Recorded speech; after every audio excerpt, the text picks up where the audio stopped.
G'day, my friends, and welcome to Marty's Garden. We've got a very exciting live show for you this Friday night here in Australia, talking about Acceleration Organics. Just XO Organics is the shortened version for the name of it.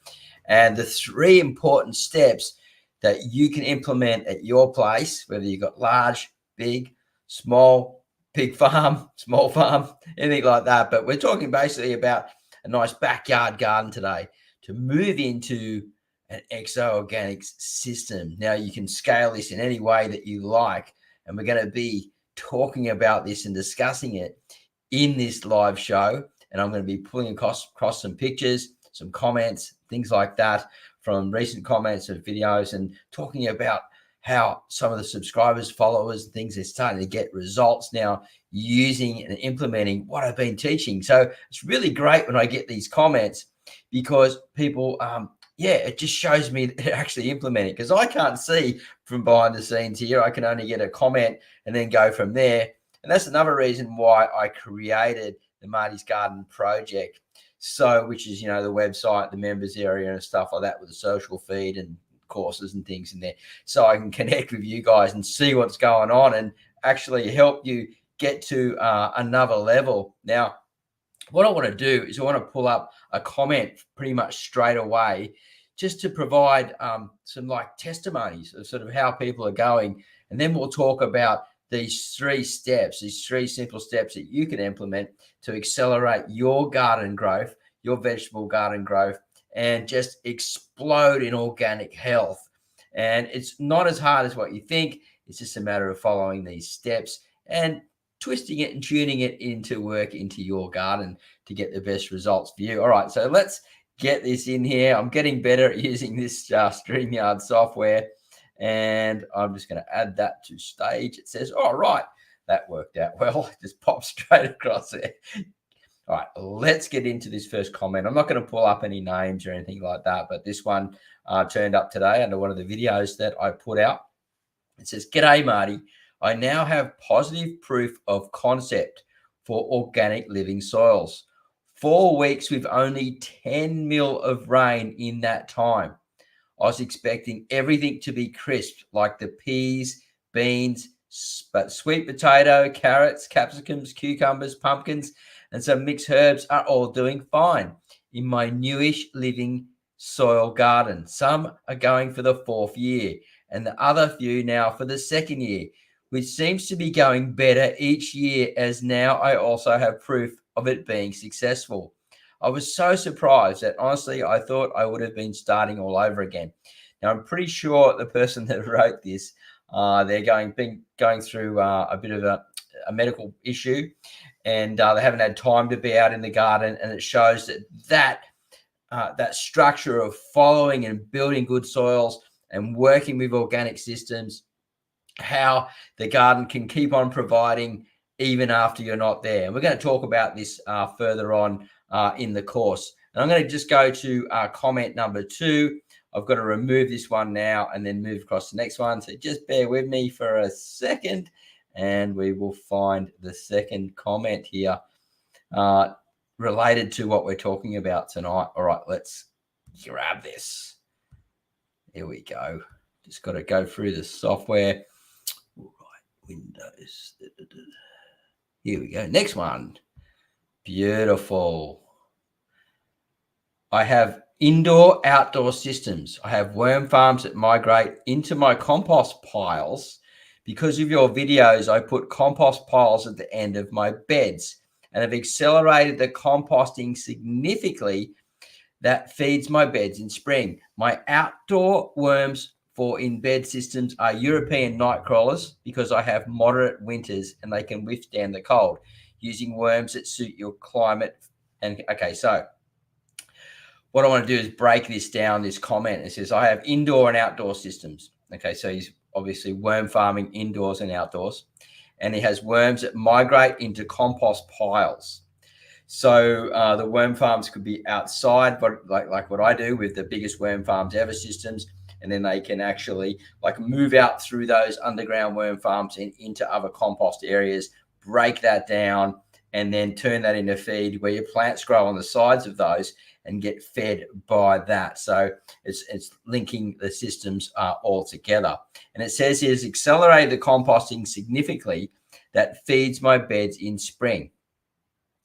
Now, my outdoor worms for in beds as European night crawlers, and they are moderate winters. So they have moderate winters. So it doesn't get too cold and they survive the winter and they can keep working through other compost. Now, those compost systems, when you're working with it, you can actually in winter throw in more nitrogen, make it hotter, such as adding coffee grounds into sort of wood chip and things like that, into carbon, and they will sit on the edges right where they want to be and go with that. All right, so I'm going to pull the other comment across later because as I'm breaking this down and showing you this content, it really can, this type of gardening can change your life, and there's no doubt about it. So before we do that, let's just remove this and we will be talking further about it. All right, here we go. Aaron's here, and that was actually, we'll give it up for you, Aaron. That was a comment from Aaron here, and he's right here, Aaron Hopkins, and I'm sure he's stoked to have that garden still surviving and thriving because you put in the work, mate, you know. And when we build, so we get to that comment, when we build organic soils and we work away from sort of the no digging stuff and we're building on top and keep building our soil profiles, what we're doing is we're creating what I call the water bank. And so that soil water bank, actually every time it rains and you water, it stores more water in that soil profile. So if we go away for a week or a month, or we're in an accident, or we get sick, or anything like that, that garden can take care of itself just from a little bit of rainfall, or possibly a neighbor coming in and just giving a quick water, because it's storing more water in the soil profile every time it rains. Now, the garden health has a lot to do with also the microbiology in the garden. So when it is raining, and say you've had that 10 mil like we spoke about, what is happening is that you've got the the fungi in there, right? And that's actually sharing the water and the nutrients to certain plants and spreading it out through the plants and making it more accessible. So when there's less of it, they can still actually access it. They're probably bringing it up from down the subsurface and moving it around with the nutrients and things, and which is just absolutely amazing. So when we're working on these systems and we're building them up, we can get good results. So what are those three things? What are the three things to Exo Organics and building success? Well, the first one is what I always teach here, and that is the worm farming side of things to get things going. And that could be, if you're not worm farming with compost worms, it could just be by building compost systems and worm and things on the ground to bring in the native worms and start accelerating that process and to actually move them around. So we're linking things together and moving them around step by step. So the second part is the simplicity of it all is building the soils, building up our soil profiles by adding compost on top, mulching on top, and as it's breaking down, adding more compost on top, mulching on top, planting in around the plants with worm castings and things, and connecting up these systems, like in the other comment where he said he's got similar to what I'm doing in the acceleration organic systems, is having the compost pile at the end, whether it's a big drum or, the big sort of plastic compost bins like I use with a lid on them connected to the ground, and then with sugarcane bales around the outside, things like that, big wood chip piles around the outside of them, keeping them moist. That really connects it up. And then the third one, so number 3 for that, is habitat. Habitat is super important. And so we're building out the habitat in our garden, around the outside of the garden, and using companion planting and planting, say, like a windrow up the side where the cold wind would come through. We might put some fruit trees and some little native trees and things like that, and maybe curve it or something. And then we put our veggie garden in front of it, and the little birds can hang in those little trees and come down and grab insects and things. We just added a little bird bath to the front of our place, and we've had birds in there already. And, we've got lots of birds turning up in our yard now. It's just absolutely amazing what's going on here.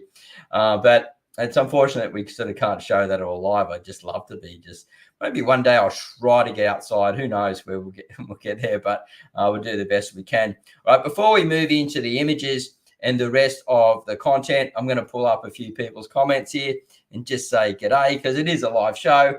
and I want to pass on entertainment and value and connect and the whole lot, and educate you the best I can just through this live show tonight. All right, so Aaron said here, "G'day, Mark. Good to see you, mate." Sorry to say that, but yeah, good to see you. And now it just rained a beautiful 15 mil as we speak. The gardening gods are here. Yeah, it's raining at my place too at the moment. Just had a little storm come through. Super stoked because it's supposed to be in drought time.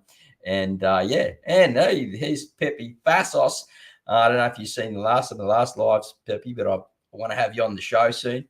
Maybe next Friday night. If you're available, that would be awesome. Pepe Fassos, my favorite farmer from 560 Farms, has his organic certified farm here just outside of the Northern Rivers in Lismore. So yeah, welcome, Pepe. Good to see you, mate. Rick, hello, Marty, and everyone.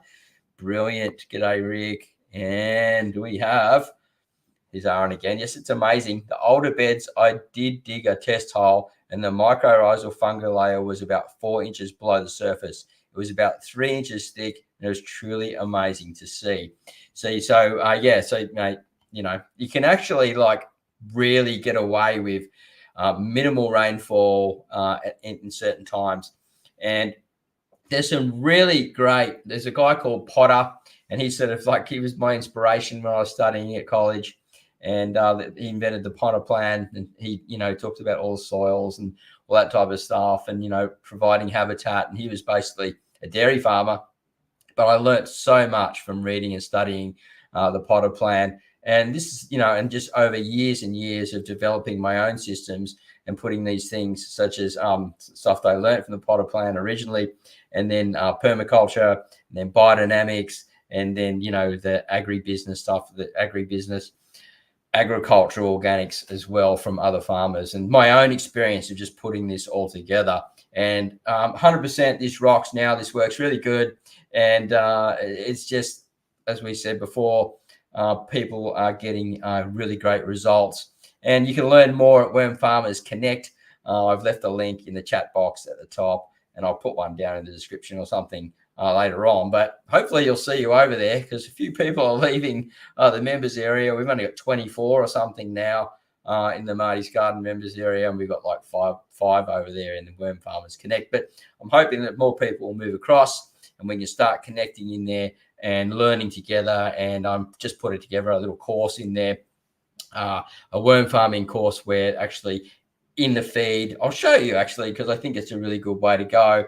And we will just get that. I'll pull that up just so you can have a quick look, and you can see what the feed looks like, because I've just started a course in there. So it's called a cohort course, where you can come along together, and you can actually study with me and do the little videos, which is only a couple of minutes long, and and share along there. And if you want to join in at the same time, you can progress with me. And I think it's really, really cool. And so here it is here. You can see at the top. So that's the feed, and at the top there's the course. This is course outlines coming in. And if you want to follow along, you can actually follow along over this month and learn worm farming. And I'm dropping videos through the week. There's 6 different sections. And this is a space. This is one of the space inside the Marty's Garden project, where you can connect with other people that are into worm farming and using worms for gardening, and also do my little course, which will be running out each and every month. And you can comment underneath it. You can drop photos in there. You can talk to me about your worm farm experience, what you're doing. Maybe you got some questions about that video, things like that. So I can get it much more in depth than what I could have inside the YouTube members area. It's a bit unfortunate that we had to move across, and they didn't invent something like this, but I'm stoked to have it. And we can open up things and start stuff and get things going. And I don't know if that's going to show up, and there it pops up on the right, and there's the video there, and you can actually watch that piece of content, check it out, learn from it, share your content, not your memories, share what's going on for you, and you can jump in anywhere along the line there if you want to become a part of that. You don't have to be at the beginning or the end. You can jump in the middle, and then hopefully, if it keeps going and people like it, will roll into the next month, and I'll just keep improving it each time as we go. So yeah, the Worm Farmers Connect section, that feed is inside the Marty's Garden project. All right, so let's move on to the first image that we have today. And I want to just inspire you with a really cool photo of an organic harvest. And then we're going to look at some permaculture stuff that we can use. So we do a lot of worm farming content in here. So, you know, we can talk about that a little bit, but there's so much in here, and there's so much over at Worm Farmers Connect. I really want to talk about the building soils and the habitat part today. But first, let's get here, and we will find the next image, and I will pull that up for you guys because I'm excited to show these to you. These are really cool, in my opinion. All right, so here we go. Look at that nice big harvest. You know, it's just beautiful. I've been showing you my live streams, some of my big harvests that I've been doing. My bowl that sits on the kitchen table that we just use and grab things to cook, such as chilies and tomatoes, and make stuff, you know, like cucumber and things like that, just sitting in right on the kitchen table that we can grab fresh. And you know, it's using this organics system that I've developed called Acceleration Organics, XO Organics. And yeah, so that's, to me, that's pretty inspirational. I love looking at those harvests. I'm just like, oh, there's some radishes in there and different things, potatoes and some leafy greens. Gotta love that, right? All right, let's get into more of the education here. And I want to find the next picture and bring that up for you and start discussing about, we're going to look at, I think, well, let me check this picture first. We'll bring it up. I'm going to share the screen. It's a little bit slow in here because I haven't got used to doing slides yet, but we're getting there. Okay, let's have a look. We'll do this one next. Let's have a look at this one first, and I'll share this one. All right, so here we go. Right, so here's a no-dig permaculture style garden. As I said, the XO Organics really comes from, it's been developed from permaculture, biodynamics, and you know, organic systems that I've been growing and following a long time and putting them into place and practicing them. Now you can see there's a little windrow. These are like little rows here, and they've been raised above the ground, nicely mulched, and with compost, and they started planting into it. And so at the end of something like this, you could put your composting system with some worm farms and things at the end, because when you create these rows here with a good quality compost along here, so if you've got this back corner here where you've got a composting area and some nice big worm farms, like I show with the biggest worm farms ever systems, they could crawl out and move through there. And then you would possibly have another one at the end here if you wanted to accelerate it even further. And they can crawl in and out. You know, you get birds come in here, steal a few worms or whatever. It doesn't really matter. At the beginning stage, you don't want them to if you can. And so as you're going through and you're harvesting, you're pulling out some of these plants, or you're chopping it off at the base, like I teach, leaving the roots in the ground. The compost worms will then come through and eat that. They eat those old roots. And if you're harvesting and you find any compost worms, you go back to your big system here, such as your big bin, big compost farm, worm farm, and throw them back in every time. And if you're going through and you've got to dig this all up for some reason, you're finding the worms, they go back into there and you create that enclosed loop. Now, at the back of this garden here, where there's too much open space here for me to look at that and go, okay, this could be working way better. And this is where we move into the next part. We're going to look at a permaculture design image. I'm going to pull that up now. So we'll just get rid of that, and we'll keep moving forward. And in a minute, we'll go over and talk and get some questions and things like that. All right, so let's keep rolling. Okay, next picture. Just got to find the share screen part. And this is by a website called Good Life Permaculture. And you can see the design there. Now, what we want to look at here is, because I'm talking about the three systems, right? So you've got the worm farming composting systems. You're building your soils, and then you're building habitat. Now, around this side, hopefully you can see this, but it'll be on the far right side. You can see a whole lot of circles here in trees. So that's the windbreak area. So the cold winds would be coming from this side, from the right, if that's the right, whatever, on the far side there where you can see the carrots coming down. That would be the cold wind sides. And this side here would be where the sunlight's coming through and capturing and trapping that sun and creating a mini ecosystem. So in the middle here, we can see, hopefully you can see my little arrow spinning around here. This is the vegetable garden area here. And then you're down here, you've got more garden beds. So this is what we call our perennial garden here. So this will be like fruit trees, different things where we can harvest from, and not so much the annual systems. And then you can see the square beds down the bottom here. Hopefully you can see that all well. There, your annual beds where you'll be turning and harvesting them.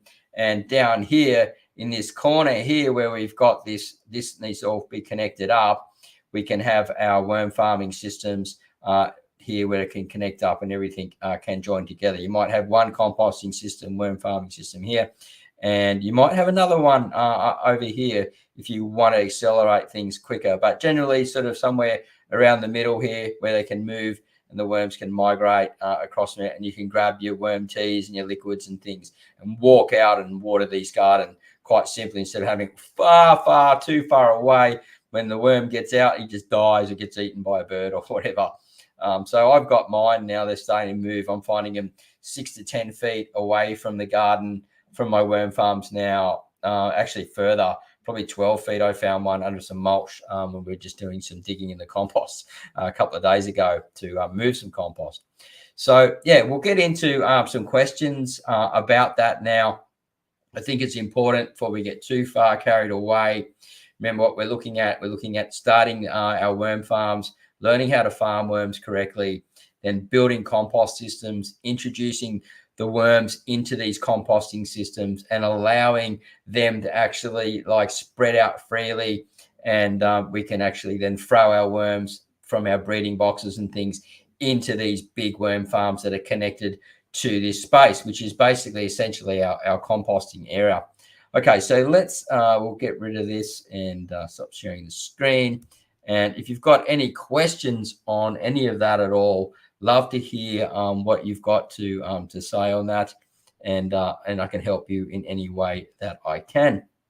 All right, so Aaron Hopkins here says, yes, it's amazing. The older beds I did okay, we've got that already. And we got Dee here, one of our members. She's over so yeah, thank you, Dee, for being a part of Marty's Garden and supporting it in so many ways. And she's a member over at the Marty's Garden Connect, Marty's Garden Community Project. And yeah, it's just unreal seeing people come in here. And thank you so much for the support. Now, what we want to do, if you've got any questions, remember, these questions aren't regarded as silly or stupid in any way. We're all at different levels, and I'm just here to help the best I can. I'm sure people in the community also would like to add to something at some stage. That's the beautiful thing about having these live streams. It's just like something we cannot produce via video, and also, you know, like over at the website, so Marty's Garden Community Project, we can really connect even deeper there, and I can even coach you through some stuff to help you get your results that you want to get to, whether that be just worm farming and growing in pots and having a very small system, to something larger, to what I've got, you know, or in between, and just finally get there. So you've got fresh food on your plate, you know what you're growing, you know it's healthy, you know it's tasty, you know it's really good for you. And it's just a great way to live a really productive, beautiful life. And yeah, I'm enjoying it more and more every day, as my garden's over about 1.5 years of age now. And I think within another year, we're going to be seeing something very spectacular indeed. Lots of fruit and veggies coming out. I'm looking forward to a lot of perennials growing that are in my windrow area, which runs up the side of my fence and connects up to around the side of the back fence as well. And we just slowly mulch. We've been building the soil profile there and mulching on top and planting and building out and it's just been absolutely just bonkers. It doesn't look so great. I'm always looking at it going, geez, it could look so much better. Should I make a piece of video about it? Will people like it? It's really hard to know.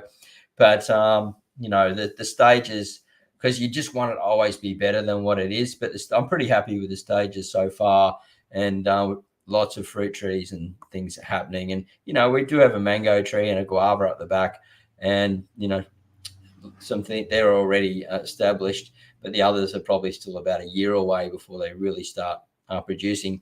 So, I'd love to see a question in here related to anything to do with what we're talking about tonight, along the lines of organic gardening.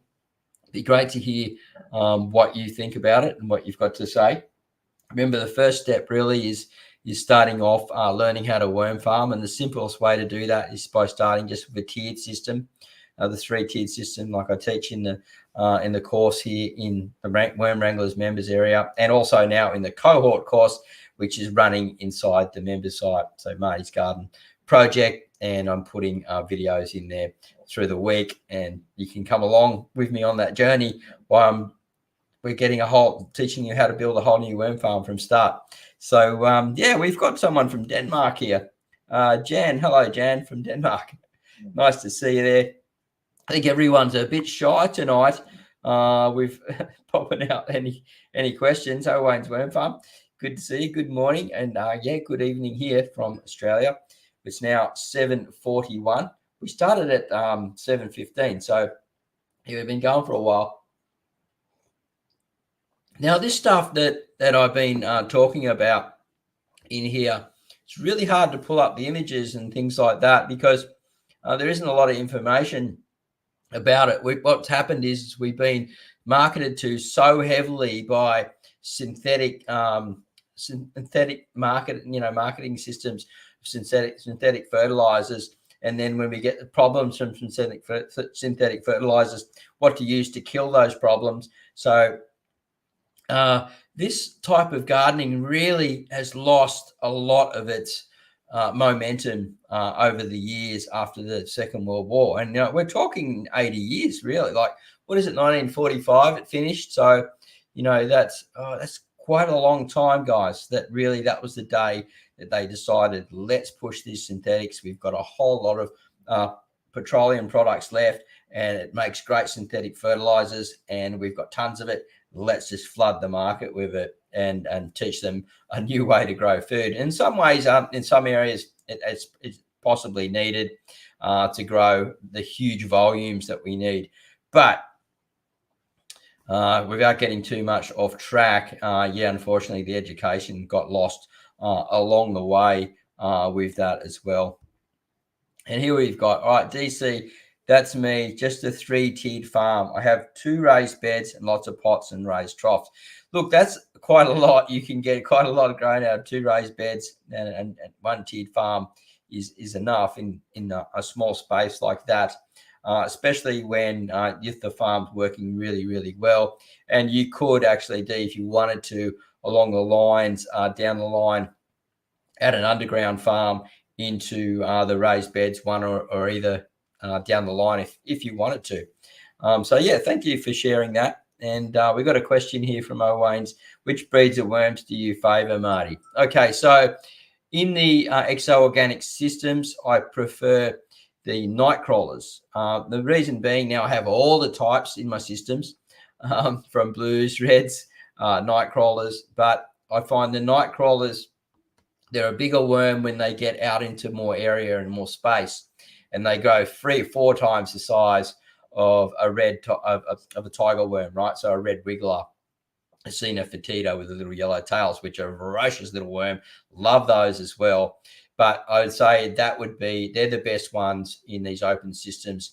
As long as, probably the problem would be in some areas if it gets too cold, you need to have these compost systems still warm and breaking down and heating up in the cooler times.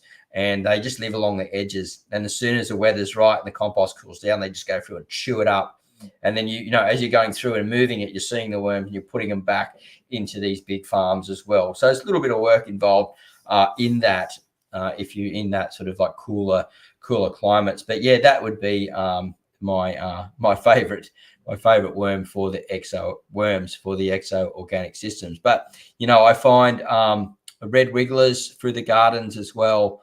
I find blues in there. But generally they're a bit closer to the big farms, and they'll move into, say, an area where I might have a whole lot of cardboard stacked in the compost area. The red wigglers will move in there and just chew all through that with the coffee grounds, which I found in the past. So it's really hard to say because they all work and do different jobs. But as far as spreading right out and doing a big job, that would be those ones. All right. So if you've got any more questions, fire away. If you've got any worm farming questions, happy to answer those as well, because the worm farming really is a part of the acceleration organics, exo organics. It's really just the beginning of it all. Now, if you're going to simplify it down into a small scale like Dee's doing, then you have a really good system working. You're getting the liquids out of there. You're building up a lot of castings in the bottom box as well. So when you're pouring your rainwater through or your dechlorinated water through, it's hitting the worm, which actually has a biology on the skin, and then it's taking that off into the liquid as well. It's moving through that bedding, touching the castings, seeping out the castings, and moving through down into the liquid down below to be used on the garden. And you can then walk around and use it on your seedlings and things like that. So it's a part of that whole system. You can also, like, I've just been out watering my pot plants with it just before it rained, but it works. So I'm doing both. I've got potted plants that are being fed from the worm farms, and also the composting systems connected up in the ground, and then also worm farms in actual raised beds. So I'm pretty much doing it all, but you don't have to do all of that unless you're sort of obsessed like me, or you're doing some, I'm running this from and as an educational point of view and showing as many variations as we can using the exo-organic systems. Now, in my exo-organic systems, where I put the worm farms in the ground, one of the things that people talk about is the leach. When you're pouring the water in, only goes out so fast. The worms only go out so far. That's not true. If you're putting a lot of compost in and out around these in-ground worm farms, they do spread a long way out, especially if you're mulched and you're keeping, there's food in there. They'll eat the old roots. They'll eat the compost. They'll eat the carbon that's breaking down that's on top as a cover mulch. And they're very, very happy. They'll lay cocoons. And before you know it, you're accelerating out because they found a new spot to breed. Like I've got straw bale beds and just not far from the worm farms. And they move into those beds, and you'll dig through the straw bales, and they'll be in there and they'll be breeding and feeding, laying cocoons. And then you've got a whole new habitat for them to accelerate and start spreading out and move to the next one, because worms migrate, right?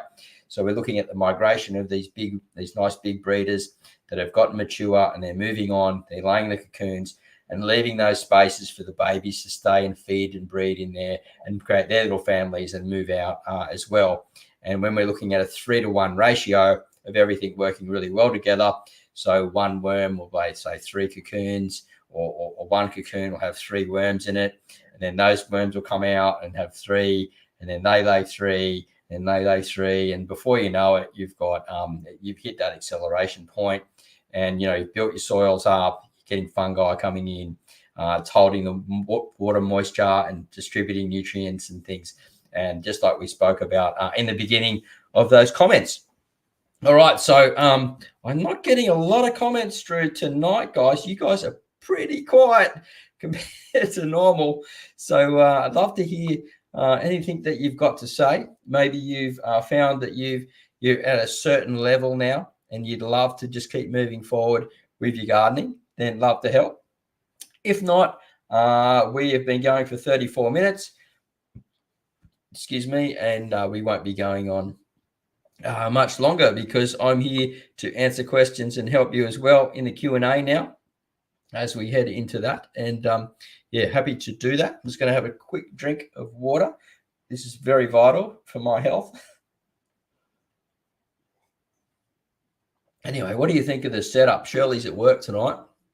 I'm on my own. Karen's in the room playing some games. She's had a flu, so she's isolated herself in the room. yeah, got the microphone, got a little light on here and stuff like that. I'm just in my lounge room actually, and I find it not a bad little setup to do. So yeah, I'm stoked to be here and keep trialing it and practicing, and hopefully getting these live streams a bit better to you. Maybe we can work on some recordings, some pre-recordings, and things like that to roll out later on. And we've got something from Owain's Worm Farm here. So, what brought you into horticulture, Marty? Now, that's a pretty good question. I think from when I was a very young boy, I remember we were living in Sydney before I moved up to the Northern Rivers area when I was about 17. We did a trip to the Gold Coast, which in those days, the highway was very different. It was a long, long journey. But I just remember as we were heading north, I was like, this is just getting a bit warmer. I was like, wow. And then I was like looking at the trees and stuff, and there was palm trees and plants I'd never seen before. And I was just like, this is just awesome, man. This is like, it was like heaven to me. And then it must have just been then when it kicked off. And I started then doing some gardening jobs just locally for other parents and things around the place. I was pushing mowers and stuff. I was actually making pretty good money, to tell you the truth. And then, I just started growing plants. My mum did it. And my pop was an avid gardener, but so I don't remember much of that, but I'm sure I was in there gardening with him when I was little and just don't remember. So yeah, and then when I was already running some couple of little micro farms, selling to restaurants, things like that, for quite some time, and I had like all these odd jobs, working in the hotel and everything I could do to scrape to get the money. But I was always growing something and selling it to restaurants and things. And then I had a motorbike accident, and I knew that I'd be out for a few years. So I went and studied agribusiness at college for a few years. And that's where I started really getting interested in organics and learning from some of the best educators in Australia at that time, because this area was known, the Byron Shire was known for that. And I look back at those days and I'm so grateful for that education that kicked me off into organics. And it was like, even though I was in this area that was so loved and beloved by organics, everyone was still farming using synthetics. There wasn't that many and organic farms. Even Jeff Lawton hadn't even set up his farm yet. I think he was just looking at purchasing, I'm pretty sure, something then. He's a famous permaculturist. Then I started hearing about him turning up and setting up this place, and it just sort of went from there, really. And it's been a great journey.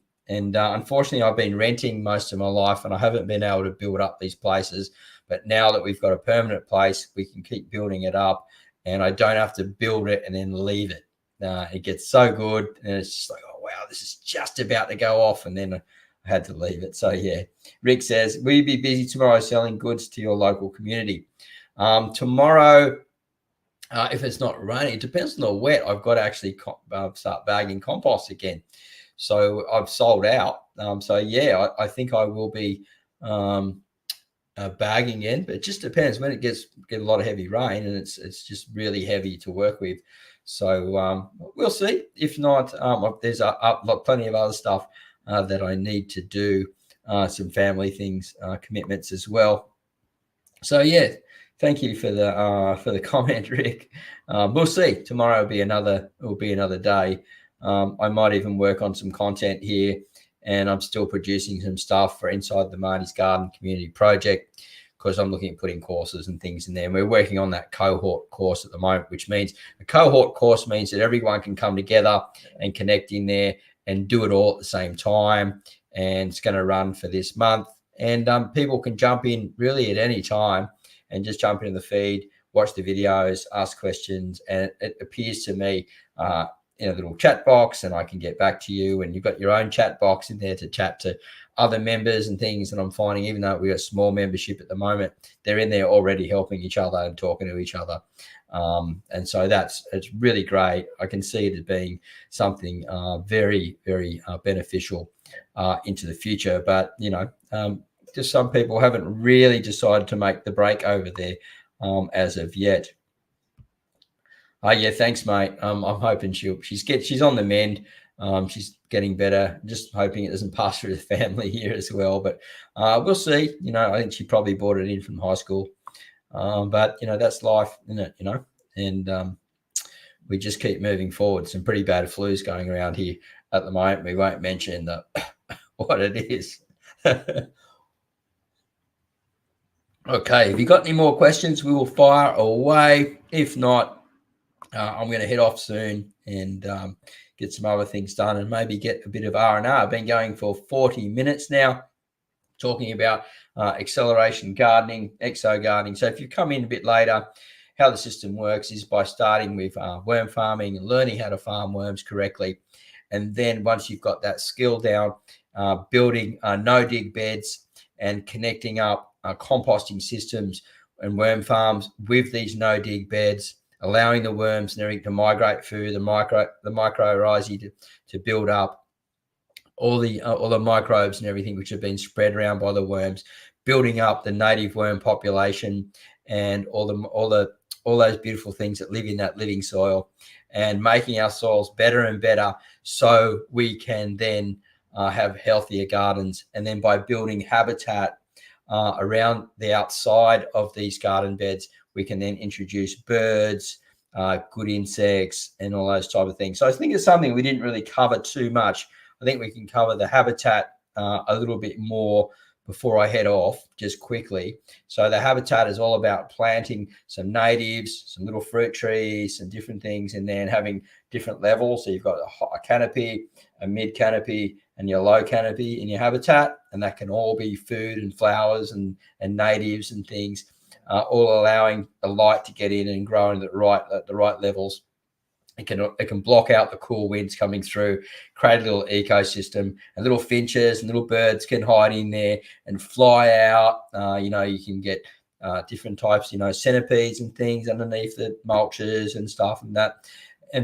And the actual microbiology will build in there and then move out throughout the garden as well.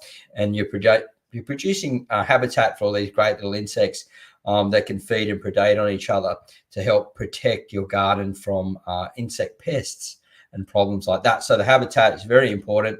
As I said at the beginning, we just put a little bird bath in to make the birds happy.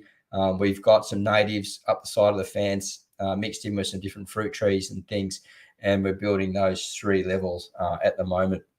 So anyway, that's going to be it for the show, guys. Starting to get a bit throaty here, so I'm going to head off.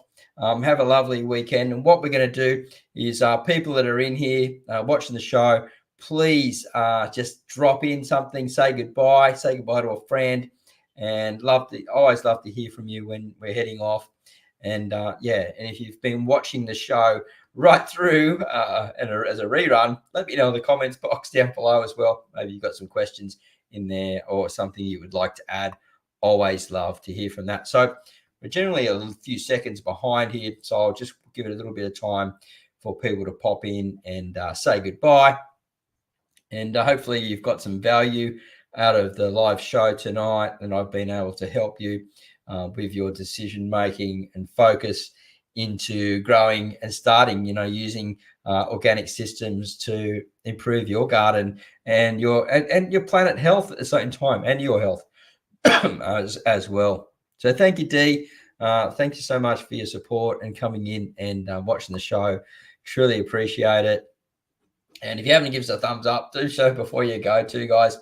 It's always good. I love seeing all those little thumbs ups when I come in and check out in the back end of the studio there. Wayne's Worm Farm said, have a good weekend, Marty. Good show as usual. Thank you very much. I appreciate that. And I do appreciate people dropping in and watching the show. And a couple more sips of water if we're going to go. Hey, Elizabeth, thank you, and see you later. Always nice to have it. Nice to see others watching too, for sure. All right, going to have some more content coming out through the week, working on new systems, how to get it going. Hopefully I see you over at Marty's Garden Community Project. Love to see you there, connect with you there. And we're learning off from each other there, and I can help you with your gardening and worm farming goals. And I think in the near future, we're going to be putting in some exo-organic courses as well. Well, not think, it's definitely coming up. in the near future. Anyway, there's a link in the chat box, and I'll put one down in the description, and they're also in the recent videos that I put out recently. All right. Have a nice evening or good morning, and remember to be grateful in all things, and God bless, and we'll see you at the next video or live show real soon. Bye for now.